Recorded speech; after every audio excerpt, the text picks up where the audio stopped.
Pessoal, tudo bem? Vamos resolver essa questão que corresponde à questão de número 17 do capítulo 18 do volume 2 do livro Fundamentos de Física do Resnick Halliday.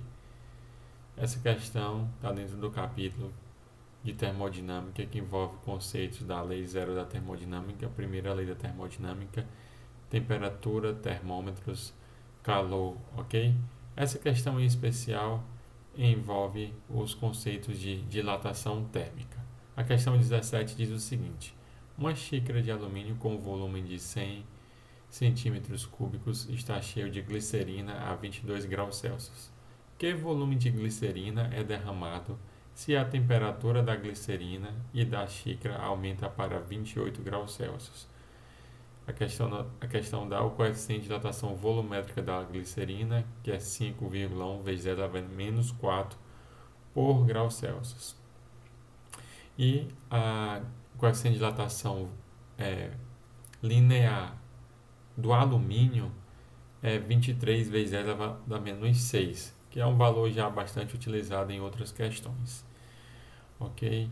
Então, para resolver essa questão, a gente vai inicialmente esquematizar essa xícara cheia de glicerina, que ao variar a temperatura, sabemos que tanto os sólidos quanto o líquido vão, com o aumento da temperatura, em geral, eles vão aumentar o volume. Mas, como em geral o coeficiente de dilatação volumétrico de líquidos é maior do que o coeficiente de dilatação linear, 3 vezes o coeficiente de dilatação linear de sólidos, o que acontece é que o líquido vai dilatar mais rápido, né? Vai dilatar mais do que os sólidos, e com isso, nessa situação que temos uma xícara cheia de um determinado líquido, né, da glicerina, a glicerina vai acabar derramando com a mesma variação de temperatura que tanto a xícara, o sólido no caso, e o líquido, no caso a glicerina, vão sofrer. Então, iniciaremos resolvendo a questão esquematizando o problema, né? Então, nós temos aqui uma xícara de alumínio cheia de glicerina, tá certo?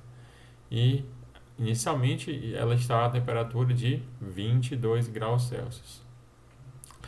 O que se faz é submetida e aquecida a uma temperatura até chegar à temperatura de 28 graus Celsius, né, uma variação de temperatura de 6 graus Celsius, e temos um derramamento representado aqui nessa figurinha. Então, o primeiro argumento que eu mencionei já anteriormente, né, é que com o aumento de temperatura, ambos, no caso a glicerina contida na xícara quanto a xícara, eles vão sofrer uma variação de volume, né? E que, em geral, essa variação de volume dos sólidos é menor do que dos líquidos, tal que no presente problema levará ao derramamento da glicerina para fora da xícara, né? E como eu falei, isso se deve porque, em geral, o coeficiente de dilatação volumétrico dos líquidos é maior do que o 3 vezes o coeficiente de dilatação linear dos sólidos, tá certo? Então, vamos representar a variação de volume da xícara, né, que é feita de alumínio.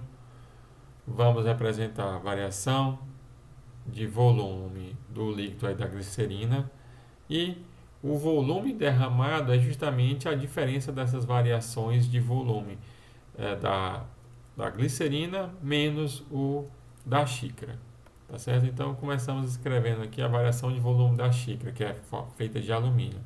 Então a variação de volume vai ser 3 vezes o coeficiente de dilatação linear do alumínio vezes o volume inicial vezes a variação de temperatura, como aqui dado. E como mencionei, foi visto em questões, em outras questões, o coeficiente de dilatação linear do alumínio, também dado no nosso livro-texto, é de 23 vezes elevado a menos 6 por grau Celsius, tá certo? Então temos aqui a relação número 1, que dá a variação de volume aí dessa xícara, né, que é feita de alumínio. Então, da mesma forma, podemos escrever a variação de volume da glicerina, e essa variação de volume vai ser beta vezes V0 vezes ΔT, tá certo? com o beta dado aqui na questão de 5,1 vezes 10 elevado a menos 4. Então, o volume derramado vai ser esse volume aqui da glicerina menos o volume da variação de volume aqui do alumínio, tá certo? Então, mas antes disso, antes de escrever, eu gostaria de reforçar, né, o que eu já destaquei 2 vezes, que esse líquido só é derramado porque, em geral, o coeficiente de dilatação volumétrico do líquido é maior do que 3 vezes o coeficiente de dilatação linear dos sólidos, né?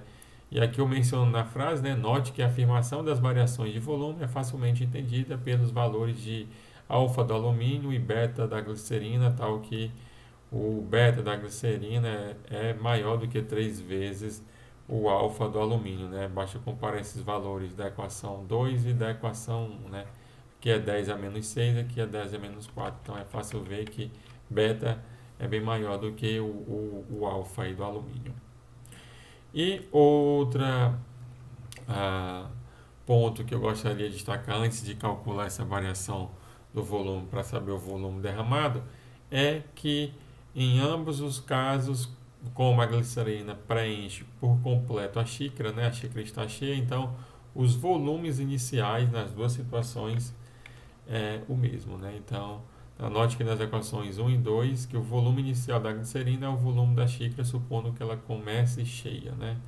Então, finalmente, dito isso, nós podemos calcular o volume da glicerina derramada, como mencionei, uma variação desses dois volumes, dado pela equação 2 e 1, e isso resulta em beta menos 3α vezes V0 vezes ΔT.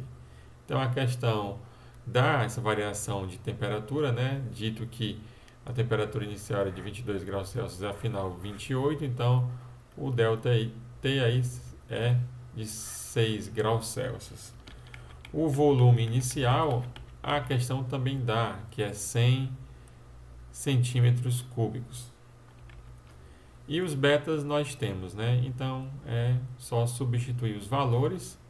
Se a gente substituir os valores da equação 1, 2 e do enunciado na equação de número 3, nós temos que, isso aqui eu só repetir, substituindo os valores e colocando em destaque as unidades, porque fica fácil ver que esse graus Celsius vai cortar com esse, e a resposta vai ser em centímetros cúbicos, tá certo? Então, realizando esses produtos, nós encontramos uma variação de volume de aproximadamente 0,26 centímetros cúbicos. E aí, esse corresponde ao volume derramado da glicerina, quando ambos a glicerina contida dentro da xícara, ambos sofrem uma variação de temperatura de 6 graus Celsius. Então, é uma questão que envolve o conceito de dilatação volumétrica de sólidos e de líquidos e o objetivo de calcular esse volume derramado, que é dado pela diferença das variações de volume do líquido menos do sólido. E é isso, pessoal. Até o próximo vídeo. Tchau, tchau.